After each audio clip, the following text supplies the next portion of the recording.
En ce temps-là, Jésus prit avec lui Pierre, Jacques et Jean et Jacques, et il gravit la montagne pour prier.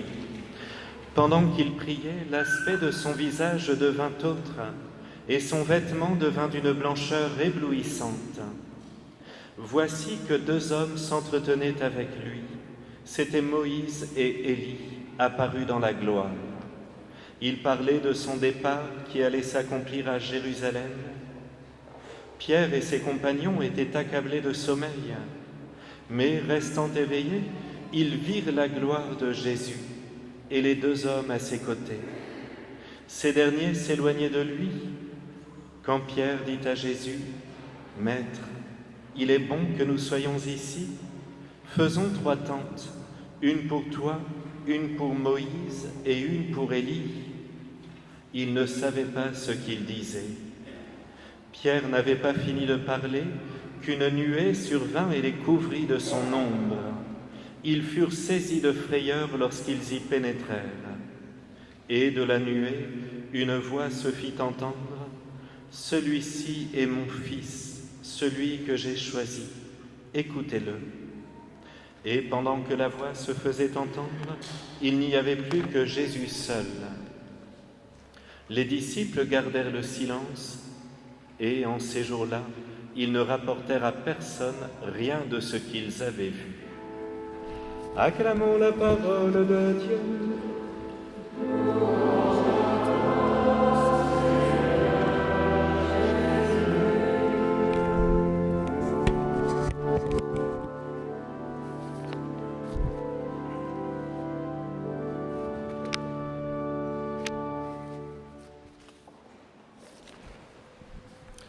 Mes frères bien-aimés, dimanche dernier, nous étions au désert avec notre Seigneur Jésus pour le contempler comme modèle dans son combat et sa victoire sur les tentations.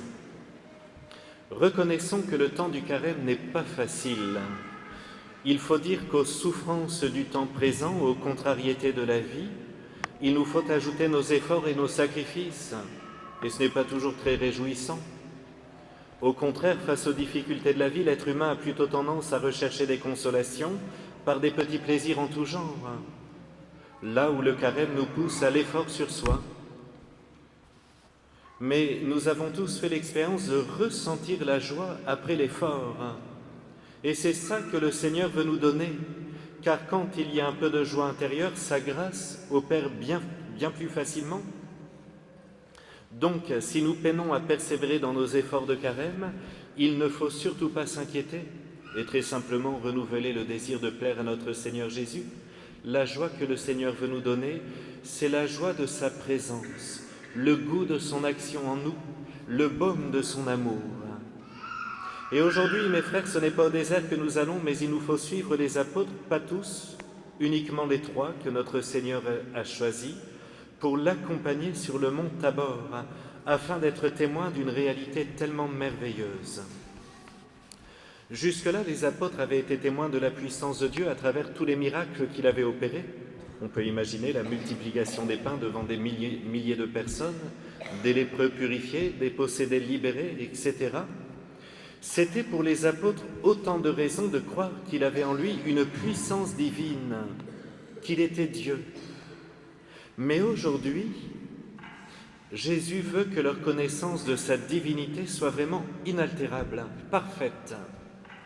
Alors c'est ainsi qu'il les emmène sur le mont. On peut imaginer combien Pierre, Jacques et Jean furent heureux de grimper cette montagne aux côtés de Jésus.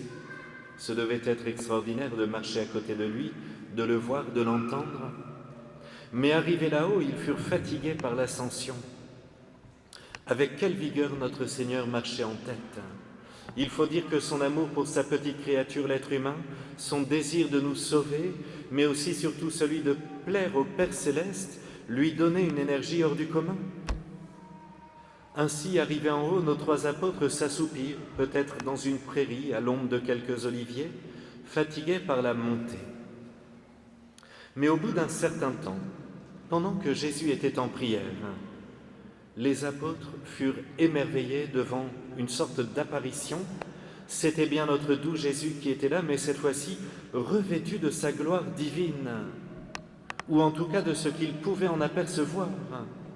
Son visage devint autre, son vêtement devint d'une blancheur éblouissante, nous dit l'évangéliste. Et en plus d'avoir cette vision tout à fait extraordinaire, eh bien les apôtres ressentent une sensation nouvelle, indescriptible, qui n'était pas humaine. Voilà pourquoi je ne peux vous la décrire. Pierre essaie bien de proposer quelque chose. « Seigneur, si vous voulez, on va mettre 3 tentes. » Mais il ne sait pas vraiment ce qu'il dit. Et puis à cela s'ajoute une nuée. Les apôtres furent saisis de crainte, et en même temps ils entendirent une voix d'une beauté inégalée, glorieuse, puissante, et en même temps très douce. Ils comprennent que c'est le Père Céleste qui parle. « Celui-ci est mon Fils, celui que j'ai choisi. Écoutez-le. » Alors, mes frères bien-aimés, nos 3 apôtres ont eu la chance d'apercevoir la gloire de Dieu dans sa divinité, bien au-delà de son humanité. Oui, ils avaient vu des miracles, ils avaient vu Jésus grimper cette montagne, ils avaient vu manger, dormir avec eux.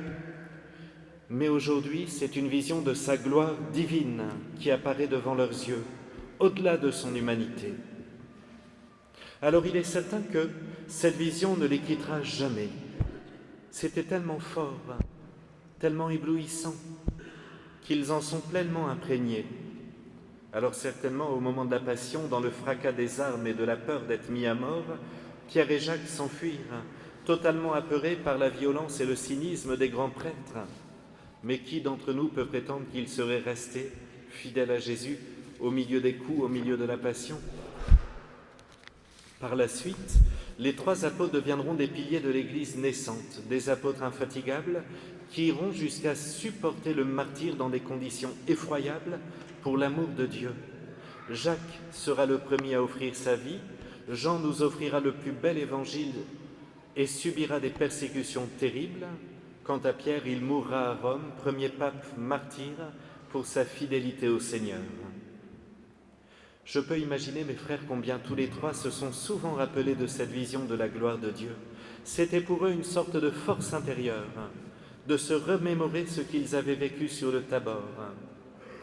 Et si notre Seigneur a voulu que cet évangile parvienne jusqu'à nous, c'est qu'il veut que, une fois encore, par la foi qui habite nos cœurs, nous aussi nous fassions nôtre ce témoignage des apôtres, et que nous nous le laissions pénétrer par la beauté, la grandeur, la gloire de Dieu. C'est très important, mes frères, ce que je vous dis maintenant, parce que celui qui prend le temps de contempler cette scène, de demander au Seigneur de se révéler à lui, alors il obtient une grâce, celle d'avoir une sorte d'intuition de la beauté de Dieu dans sa divinité, et pas seulement dans son humanité. Et quand alors on se met à genoux pour prier, quand on rentre dans une église, quand on reçoit la Sainte Communion, quand on commence la messe ou encore n'importe quelle dévotion, il nous suffit d'aller puiser dans cette image de la gloire de Dieu pour nous mettre en présence de sa divinité. Mes frères, vraiment, là nous touchons un aspect vital de notre vie chrétienne. Si nous ne contemplons pas la gloire de Dieu, je le dis à vous aussi, chers louveteaux, les enfants de cœur, les enfants qui m'écoutez, si nous ne prenons pas le temps de méditer sur la gloire de Dieu, eh bien la prière nous sera toujours un peu difficile. Ben oui, c'est pas facile, la prière, on ne voit pas Jésus. On peut uniquement se le représenter dans notre âme. Alors on peut le représenter dans sa passion, dans ses apparitions à parélemoniales, ça nous aide, ça c'est une image visible. Mais si nous n'avons pas son image de gloire lorsqu'il se révèle à ses apôtres, la prière nous sera difficile. Donc mes frères, cet évangile de ce jour doit nous aider dans notre vie de prière, et pas que. Il me semble que Jésus veut qu'à notre tour, en ayant cette vision de sa gloire divine, dans les moments de combat, dans les moments difficiles, nous nous souvenions de cette réalité de la gloire divine. Et que nous nous rappelions, mes frères, que de l'autre côté, Jésus nous promet la résurrection de la chair. C'est une promesse de Dieu. Et dans cette vision, vous voyez, les apôtres comprennent que derrière la nature humaine du Christ, sa nature divine est resplendissante. Nous croyons, mes frères bien-aimés, que nous serons encore glorieux au moment de la résurrection de la chair. C'est une promesse de Dieu. Et Dieu est toujours fidèle. Fini les maladies, fini les souffrances physiques. Et il faut se dire que nous découvrirons de nouveaux sens, comme les apôtres en ont fait l'expérience. Pierre était perdu. Il ne savait pas ce qu'il disait, parce qu'il ressentait en lui une force divine qui le dépassait. Un nouveau sens lié à notre âme. Voilà ce qui nous attend de l'autre côté. Benoît XVI disait en 2002 qu'un des drames pour les chrétiens d'aujourd'hui, c'est que beaucoup de chrétiens ne croient plus dans la résurrection de la chair. Pourtant, mes frères, c'est un aspect vital. Et oui, si nous ne croyons pas dans cette résurrection de notre corps, par la puissance divine, par la gloire de Dieu, eh bien alors le ciel devient abstrait, devient un peu morne, on se dit qu'est-ce que je vais y faire? Je serai pur esprit. Et on doute de la beauté du ciel, de la beauté du paradis qui nous attend. Alors remercions le bon Dieu eh bien, de nous donner cet exemple de sa gloire divine sur le Tabor. Merci aux évangélistes de nous avoir transmis cette scène magnifique. D'ailleurs, dans quelques instants, un louveteau va faire sa première communion, Armand. Eh bien, c'est beau, il faut se dire qu'il va recevoir en quelque sorte, en communiant au corps et au sang de Jésus, la gloire du Christ. C'est extraordinaire. Et puis, mes frères, et je termine ici, quand on regarde les saints, on comprend qu'ils étaient habités par cette présence de la gloire de Dieu. Vous voyez, il y a quelques jours, le 11 mars, nous avons fêté Sainte Louise de Marillac. Vous connaissez sa vie. Elle était mariée à Antoine Legras, un bourgeois, un homme appelé un brillant avenir. Pourtant, après 10 ans de mariage, eh bien, la maladie va emporter son mari. Sainte Louise, qui était une femme très pieuse, mais qui souffrait beaucoup de scrupules, d'obsessions, de doutes sur la foi, et qui la rendait terriblement malheureuse, ne savait pas comment s'en sortir. Vous savez, mes frères, ces scrupules, parfois nous taraudent. C'est une sorte de maladie. Et parfois même, elles nous poussent au péché. Par exemple, c'est quoi un scrupule? Je me suis fixé d'arrêter de fumer pendant le carême. Ne vous inquiétez pas, je ne fume pas, mes frères. Je prends un exemple au hasard. Je me dis, je vais arrêter de fumer pendant le carême. Et au bout d'une semaine, je n'y arrive plus. Alors viennent les scrupules. Vois comme tu es nul. Jésus est déçu de toi. Eh bien non, ça c'est de l'orgueil, c'est le démon. Et tout de suite, il faut couper en disant, d'où Jésus, je n'ai pas réussi, c'est pas grave avec vous, je sais que je peux m'y remettre, parce que je désire vous aimer. Mais avec vous, parce que sans vous, je n'y arrive pas. Offrez-moi votre grâce. Voyez, mes frères, les scrupules sont terribles, ils nous abîment. Et Louise de Marillac souffrait beaucoup de cette réalité parce qu'elle voulait être sainte, elle voulait aller au ciel, mais en voyant l'état de sa vie, elle se disait, c'est clair, j'irai en enfer. Et pourtant, un jour, dans sa prière, elle priait beaucoup, peut-être un peu trop, pendant la journée, alors qu'elles avaient toutes les personnes qui travaillaient dans sa maison qui attendaient des réponses, mais elle était enfermée, elle priait des heures et des heures. Mais un jour, elle reçoit cette grâce de se dire, elle va trouver un père spirituel qui la guidera. Et en effet, eh bien, le Seigneur va lui offrir cette grâce. Un jour, elle va rencontrer Saint Vincent de Paul, qui va tout de suite la guider. D'abord qu'il va lui dire, arrêtez toutes ces prières au cours de la journée, vous avez trop de travail à la maison. Priez le matin tôt, levez-vous plus tôt, et le soir, pareil, avant d'aller dormir, mettez-vous en présence de Dieu, mais pendant la journée, vous vous donnez. Alors bien sûr, avant les repas, remerciez-le, remerciez le Seigneur, faites vos angélus, etc. Mais voilà, pour la journée, on se donne. Pour elle, c'était très difficile, elle avait un enfant, Michel, qui lui donnait beaucoup de soucis, mais vraiment, elle va s'en occuper avec beaucoup de douceur. Et avec Saint Vincent de Paul, eh bien, ils vont fonder la congrégation des filles de la charité. Congrégation extraordinaire qui accueillait les enfants trouvés. Nous sommes plus ou moins dans les années 1640, époque très difficile en France. Et donc, eh bien, ils accueillaient les enfants trouvés, les vieillards, les malades abandonnés, les personnes aliénées. Et ils vont les recevoir avec très grande charité. Et puis Louise de Marillac va aussi fonder des petites écoles pour fillettes pauvres, organiser l'accueil et l'éducation des enfants trouvés. Elle développe la visite à domicile pour les malades pauvres. Elle envoie même des sœurs auprès des galériens. Il fallait le faire. Qui ferait ça aujourd'hui? Et jusqu'à la fin de sa vie, Sainte Louise de Marillac va se dévouer corps et âme au service de cette mission. Elle va mourir d'épuisement. Je ne sais pas si on peut comprendre ce que c'est que mourir d'épuisement. Un 15 mars 1660. Son corps repose à Paris au 140 rue du Bac. Je n'ai pas besoin de vous dire, mes frères bien-aimés, combien les filles de la charité ont été et sont encore pour une multitude de personnes une oasis de charité, de soutien, d'évangélisation. Comment a-t-elle fait pour se donner ainsi sans mesure, sans calcul? Eh bien, vous avez la réponse.